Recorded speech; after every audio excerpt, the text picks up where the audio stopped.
Shvetaketu and his transformation. Sage Aruni had a son named Shvetaketu. When Shvetaketu was 12 years of age, his father said to him, "Shvetaketu, you should live the life of a religious student. No one in our family is a Brahmin only by birth.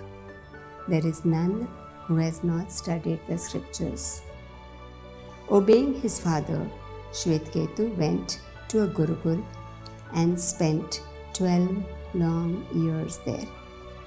He studied all the Vedas with sincerity and dedication. When he returned home, he was a young man of 24. Sage Aruni was a realized saint. He noticed that Shvetaketu had become arrogant. He walked with his head held high, thinking that he knew it all. Sage Aruni called his son one day and said, "Dear boy, since you are so proud and think of yourself as well-read, tell me, did you ask for that one instruction by which the unheard can be heard? What is that by knowing which all the unknown can be known? Tell me that by which the unperceivable can be perceived, the unseen can be seen." Shvetaketu was surprised. How can there be such knowledge, he thought. Did he miss out on something? He was now curious and humbled. He asked his father to please instruct him, to guide him towards the right knowledge.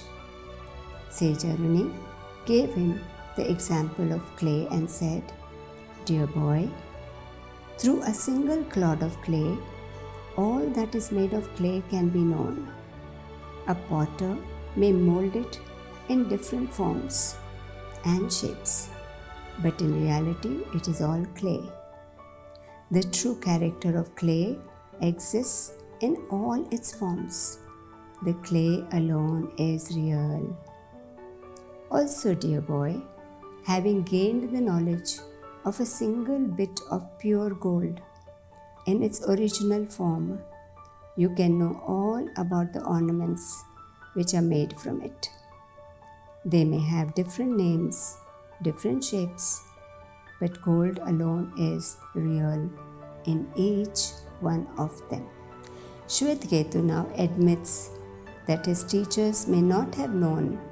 Why else would they have not taught him? He listened attentively and asked his father to further explain. Now, the sage imparts higher Vedantic teaching to his son. He goes step by step, explaining to him the minutest details of life, its origin, the goal. Even then, Shvetaketu wants to know more. Now Sage Aruni decides to teach him practically. He asks Shvetaketu to bring a fruit from the banyan tree. As the fruit is brought, the father asks him to break it. When it is broken, he tells Shvetaketu to open a seed. "What do you see in the seed, Shvetaketu?" "There is nothing here, father," he said. "The seed is empty. Subtle essence, dear boy, growing from that very essence is this great banyan tree. That subtle essence is not visible. Similarly, that subtle essence which is unseen is the cause of this whole wide world. That is true, that is the self, and that is you." Deeply touched by these words, Shvetaketu asked his father to further explain. Father now asks him to bring some salt and place it in water. The next day, he tells his son to retrieve the salt. Being unable to do so, Shvetaketu looks puzzled as the salt has dissolved. Father tells him to taste the water from the middle and from each end. It is salty. He then continues to explain. The salt is very much there, but you cannot perceive it. It is all within the water. Existence, dear boy, that is subtle too. You do not see it, but it is there all the time, in every drop of water. The subtle, the truth, that is the self, Shvetaketu, and that is you. Just as the salt will exist even when the water dries up, so also the self will exist beyond life. The self is eternal. The whole world is superimposed on this self, and you are that self. With further instructions and many more examples, Shvetaketu is convinced of the eternal truth.